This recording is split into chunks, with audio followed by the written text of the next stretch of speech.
Hello, Ohana, Soul.Nick here, and I just want to create a little longer video about freedom. It's the theme for the breath session this week, and there's so much more to it. I link sometimes the idea of freedom and sovereignty, and the freedom that was more apparent a few years ago was when freedoms felt like they were taken away during this whole COVID-19. And regardless of your response to it, like the freedom of association, getting together, being in close connection, freedom of assembly, freedom of travel, borders are closing, travel is closing. You couldn't use certain forms of travel without certain requirements. And then the more and more levels of permits being required, and that awareness of the permits, like half of the cost of building a house in Vancouver, where I've been living for the past decade, goes into the permits, and how many years of permits need to happen, and how many people have built things and then had to destroy things just because of a permit, because of a regulation.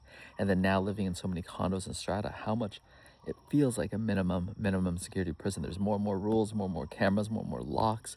You can only go to certain places. You can only use things at certain times. That it feels ridiculous. It doesn't feel like a community anymore. And then the rules that we've had, yes, they allow us to support each other, but more rules doesn't mean a better system. And it feels like it's like more and more rules. More and more taxation doesn't mean a better distribution of equity.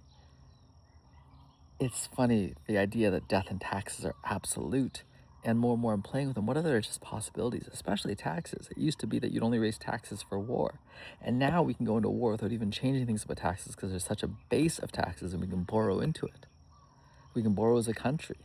We can spend more than we take in. We don't have to have the agreement of the people.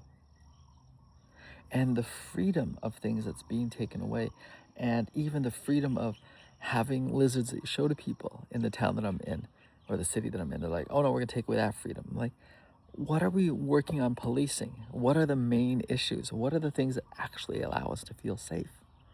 The freedom now to die early, but we can't even experience life in so many ways without getting permission, and the no that is always there, but the yes if you really need to die.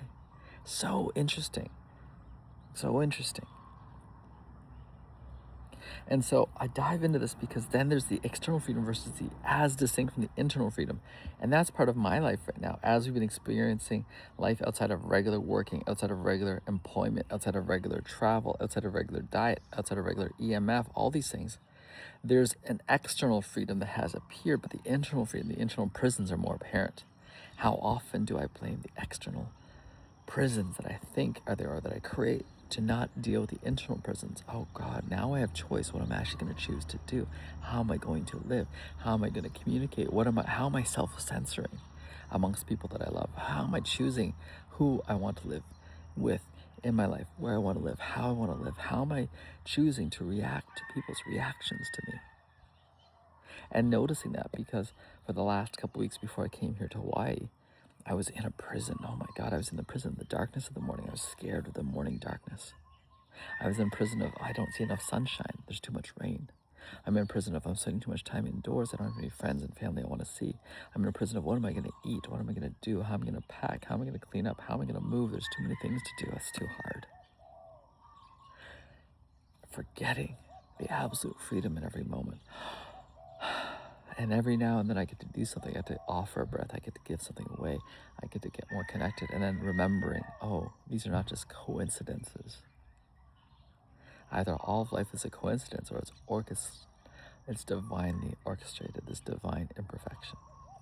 So I want to create a little bit more about freedom because I am going to noodle with it. I love that these themes that come up, I get to noodle with as well. And now I have the freedom now of 2026. We're going to be shifting over to Ohana Sage. We're going to be shifting over to this breath. We're going to be shifting over to new themes. What is the freedom in all this? How do I want to wrap up this year? How do I want to use this process? And there's a year compass process that I'm going to use to wrap up this year. And there's a freedom in wrapping this year and creating it in a new way. And I don't know how it's going to go yet. Thank you. Ciao for now.